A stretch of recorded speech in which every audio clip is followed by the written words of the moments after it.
आज का माहौल निसंदेह बहुत खुशनुमा है।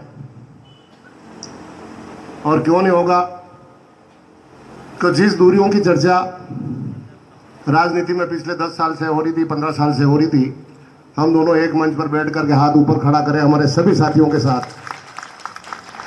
तो कार्यकर्ताओं को नहीं कूचनी चाहिए, नेताओं में एकता होनी चाहिए। और जब कार्यकर्ता इस रूप में देखते हैं तो निसंदेह उनके चेहरे पर मुस्कान आना वाजिब है। वही मुस्कान मैं आज समस्त जिले से आए हुए सभी कार्यकर्ताओं के चेहरे पर देख रहा हूँ।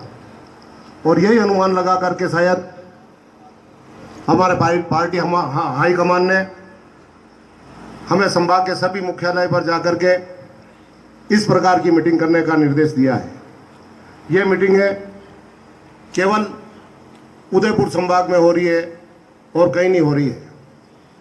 जिस प्रकार की चर्चा जड़ावजी की और मेरे बारे में और चित्तौड़ जिले में होती है, वैसी ही चर्चा डूंगरपुर और बांसवाड़ा में रघुवीर जी के और महेंद्रजीत सिंह के भी होती है। यही कारण है कि सबको एक मंच पर बैठा और कोई राष्ट्रीय नेता यहाँ नहीं आया है, कोई राज्य स्तरीय नेता नहीं आया है। सब मेवाड़ वालों को कह दिया कि सब एक हो जाओ और लाइन से चलो, इसलिए अपनी अपनी मीटिंगें करो और सब लाइन से बैठे हुए हैं। यह है पार्टी की ताकत, पार्टी की एकता।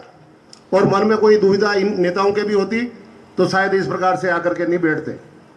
तो जो झटका मेवाड़ को लगा है, क्योंकि इससे पहले राजनीति में जब भी संभागीय स्तरीय कोई मीटिंग होती थी तो उसमें एक बात को सभी नेता, डॉक्टर सीपी जोशी साहब से लेकर हम सब और इससे बड़े नेता भी एक ही बात कहते थे कि अगर मेवाड़ में कांग्रेस की सत्ता आई, कांग्रेस का बहुमत आया चुनाव में तो सरकार बनेगी, अन्यथा नहीं बनेगी।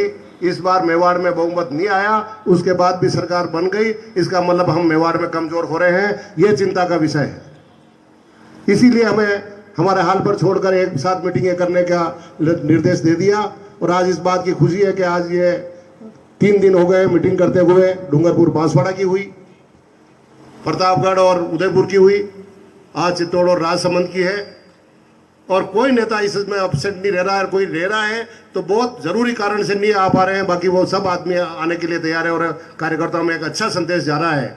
इसलिए पार्टी हम हाईकमान ने जो सुझाव दिया, इसलिए पार्टी हाईकमान को भी बहुत बहुत धन्यवाद। और जब दो आपस में लोग मानते हैं कि प्रतिद्वंदी है और एक साथ मंच पर बैठे हुए हाथ मिला करके बात करते हैं तो निसंदेह कार्यकर्ताओं में संदेश जाता है और वो संदेश जाएगा। और जो नुकसान हमें विधानसभा चुनाव में हुआ है वो लोकसभा चुनाव में नहीं होगा, ऐसा मेरा पूर्ण विश्वास है। इसमें कोई दो राय नहीं है।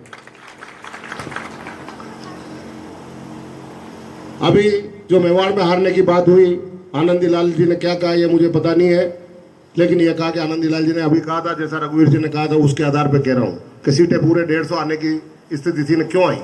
मेवाड़ में भी जिस प्रकार की चर्चा थी वो बात नहीं थी, लेकिन मेवाड़ में पैसे का खूब बोलबाला रहा। चुनाव में जितना पैसा इस चुनाव में भारतीय जनता पार्टी ने खर्च किया, इससे आगे के कभी चुनाव में नहीं किया, इसमें कोई दो राय नहीं है। किया था ऋण माफी के मामले में, तो वो किस्मत से विभाग वही मिला और घोषणा पत्र में भी पहला बिंदु ऋण माफी गई था। गहलोत साहब ने 2 दिन के अंदर ऋण माफ करके पूरे राजस्थान को संदेश दे दिया कि यह घोषणा पत्र हमारा सरकारी दस्तावेज, हमारी बाइबल, हमारी गीता, हमारा कुरान है और उसमें जो जो बिंदु लिखे हैं, ऋण माफी तो एक है ही है, वो तो हमने कर दिया है, दूसरे वादे भी पूरे कर दिए हैं। लेकिन जितने भी उसमें घोषणा पत्र में दावे किए हैं कि हम ये काम करेंगे कांग्रेस की सत्ता आने के बाद, समस्त वादे पूरे होंगे और काम करेंगे। ऋण माफी के मामले में जो जो भ्रांतियां थी, माननीय अशोक जी गहलोत ने बहुत दूरदर्शिता रखते हुए सबको दूर करने का काम किया है। मैं इसका साक्षी हूं। जब वो घोषणा हुई थी सरकारी ऋण माफी की, उसमें भूमि विकास बैंक नहीं था, लेकिन जब सब पूरे राजस्थान से ये मांग आई कि भूमि विकास बैंक को इसमें क्यों छोड़ा जा रहा है, तो भूमि विकास बैंक को भी शामिल किया गया। उसके बाद ये भी कहा गया कि मतलब जो आदमी रेगुलर खाते में पैसा जमा कराते हैं उनको सम्मान नहीं मिल रहा है, कि जिन्होंने डिफॉल्टर कर दिया, जिन्होंने पैसे नहीं जमा कराए, उनको तो ऋण माफ हो रहा है, और जो रेगुलर खातेदार हैं और जो बराबर पैसा जमा कराते हैं उनका माफ नहीं हो रहा है। तो सरकार उस पर भी विचार कर रही है और उनको भी कुछ न कुछ हर साल देगी। और मेरा अंदाज है कि वो 10,000 रुपए से ज्यादा होगा। अभी घोषणा नहीं की है, लेकिन इस प्रकार की बातें चल रही है, तो किसी भी किसान को निराश नहीं करेंगे।